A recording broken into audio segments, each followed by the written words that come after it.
కూతురు ఉద్యోగంలో స్థిరపడింది, బాగా డబ్బు సంపాదించింది. చాలా కాలం తర్వాత గ్రామానికి తిరిగి వచ్చింది. వస్తూ వస్తూ అమ్మకు గిఫ్ట్లు చూపిస్తా ఉంటే అమ్మ ఎంత మురిసిపోయిందో. ఈ లోపల నాన్న మాసిపోయిన బట్టలతో ఉద్యోగం నుంచి తిరిగి వచ్చాడు. కూతురు తీసుకొచ్చినటువంటి బహుమానాలు చూస్తూ అమ్మ మురిసిపోతూ ఉంది. తండ్రి కూతురు రావడం చూసి చాలా ఆనందించాడు. అమ్మ బాగున్నావా అని అంటే కూతురు పెద్దగా పలకరించలా. కానీ అమ్మ కూతురు ఇద్దరు ముచ్చటతో మురిసిపోతూ ఆ బహుమానాలు చూసుకుంటున్నప్పుడు నాన్న నాకు తీసుకొచ్చి ఉంటుందిలే అని చెప్పి ఆశపడ్డాడు. ఏం తీసుకొచ్చిందో నా కోసం, నా బంగారు తల్లి అని చెప్పి ఆశతో ఎదురు చూస్తూ ఉండి ఎంతసేపటికి కూతురు తీసుకొచ్చిన బహుమానాలు తండ్రికి చూపించకపోయేసరికి అడిగేశాడు, అమ్మకు చక్కని బహుమానాలు తీసుకొచ్చావు కదా, మరి నాన్నకేం తీసుకొచ్చావు అని అంటే, నీకెందుకు తీసుకురావాలి బహుమానం? ఏ రోజైనా నన్ను ప్రేమించావా?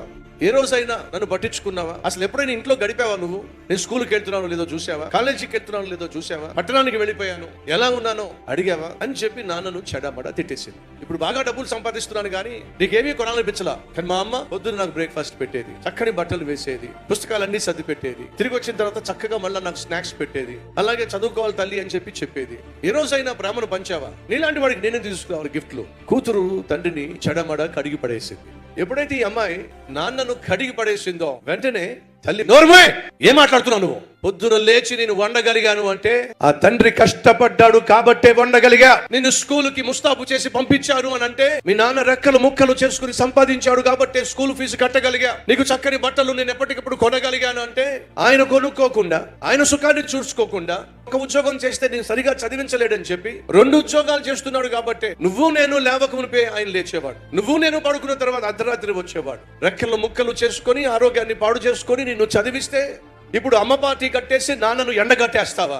ఈ రోజు నువ్వు చదువుకోగలిగావంటే, ఉద్యోగం సంపాదించగలిగావంటే, ఈ రోజు సంపాదించి తిరిగి రాగలిగావంటే దానికి కారణం తెలుసా?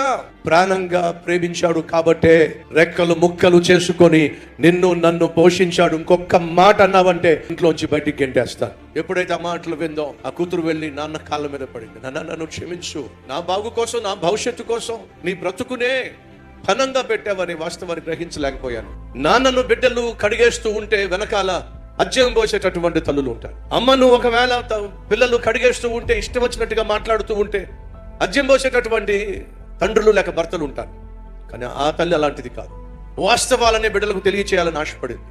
తల్లిలో వాస్తవాలు పిల్లలకు తెలియచేయండి, తండ్రిలో వాస్తవాలను పిల్లలకు తెలియచేయండి.